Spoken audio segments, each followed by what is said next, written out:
The Free Nigerian movement has launched a book in an attempt to promote and educate the importance of national unity. The convener Moses Paul, while speaking during the official launch of the book in Abuja, claiming that it will help rediscover and build a country that its citizens can be proud of. However, he called on the political elite to address the issue of rising poverty in the country. We're gathered here because we believe that the time has come for us to rediscover and build a country that makes its citizens truly proud. It's a renascent nation, a new country where hope and the fulfillment of dreams is achievable. And that's why we're here.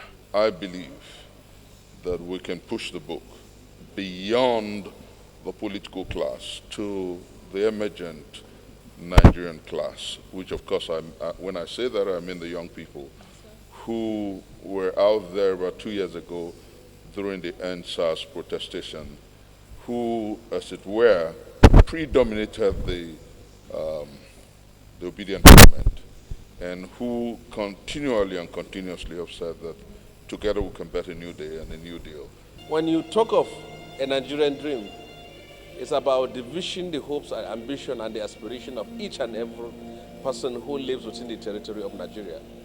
And I believe that if we want to have a nation that we can truly call our own, it's not about the Constitution, it's not about the national anthem, it's not about the national pledge, it's not about what we put on paper, it's about what we practice on the ground.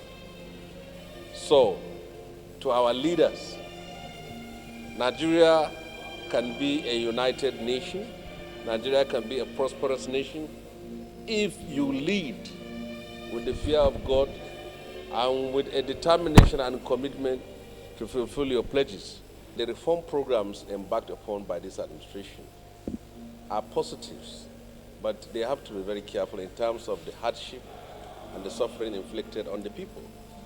We have been paying millions of naira and then billions of naira and trillions of naira as subsidy to people they call petroleum marketers, which you and me cannot mention the name of any one person.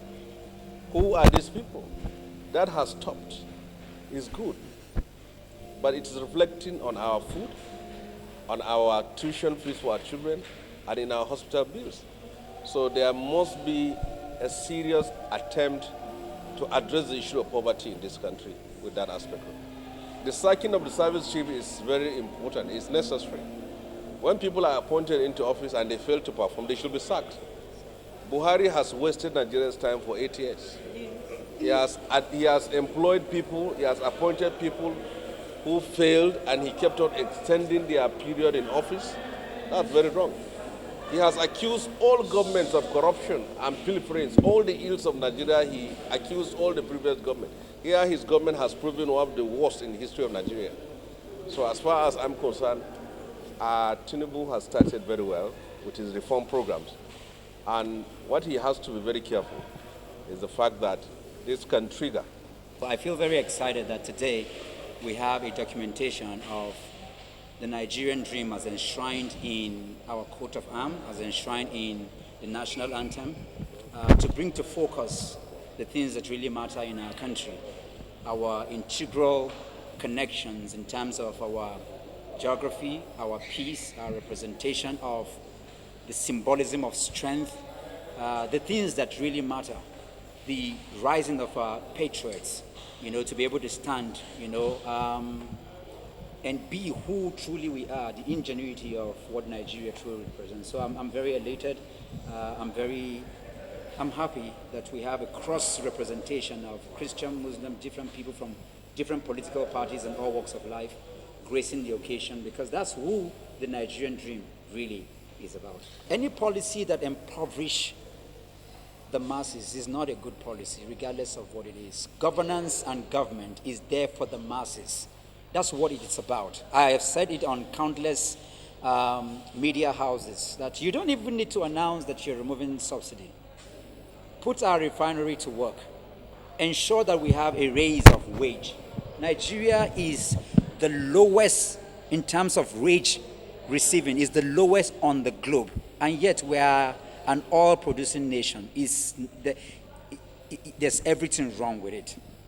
There's everything wrong with it.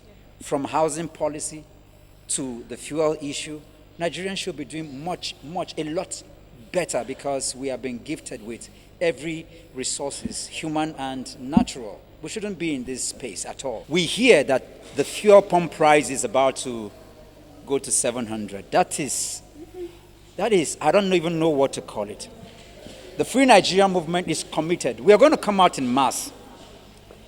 I will say it here objectively and fearlessly, because it is, we can't subject, what is going on right now is going to lead to a raise of crime rate in this country. Already we are seeing it in places. And therefore, we're going to see active citizenship in place. But much more than that, in this book we have shown very clearly, the love for country is not the love for government or your people. It is the love for the country. We love Nigeria enough to be able to stand against every evil policy that is being put out there. So we're going to hold the government accountable. That's the next thing